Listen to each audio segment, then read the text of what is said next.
Good morning, my creative time friends. This is Kathy, and we are on day 3 of the 5 days of Christmas. I can't believe we're halfway through the week, but today our challenge was to make a very simple card for you. I did make a very simple card for you. I used a white card base.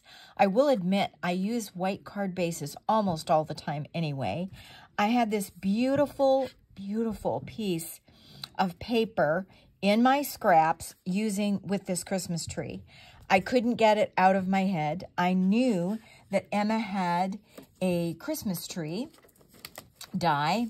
It's actually the tall Christmas tree die. You can see that there's actually 2 of them. I must have left one over on my stamp table.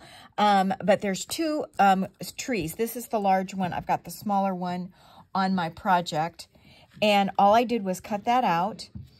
I did darken it with a little bit of Distress ink in black first. Then I went over it with a white pigment ink, just putting like little snowy whatever on the edges because I didn't have quite the right color of paper, and I felt this really added a lot to it. That particular die set also comes with the snowflakes or the snowballs. So I cut those out, positioned those where I wanted them. Of course, had to use my stickles so that they glisten. And you can see I put a little bit more on the tree, some dots, some little snow caps, just to give it a little bit more color. And then from the Warm and Fuzzy Hug set, since I already had this image colored up, I decided to use him.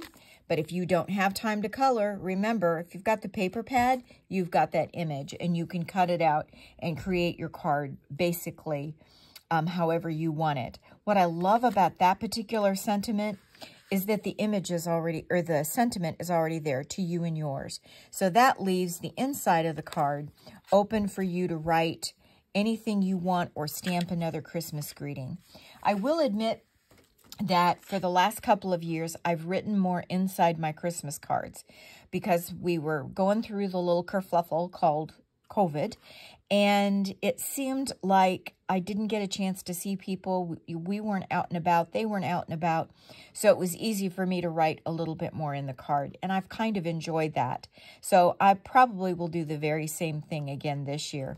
And in order to make the layer perfect, you don't have to, but since I had them, I used Emma's rectangle frame die, and I used the largest one, and I just layered that. Actually added some dimension. If you can see, I've got dimension behind this panel. I've got dimension behind the tree. I have skinny little dimensional dots behind this image just so that it's not making it too fat.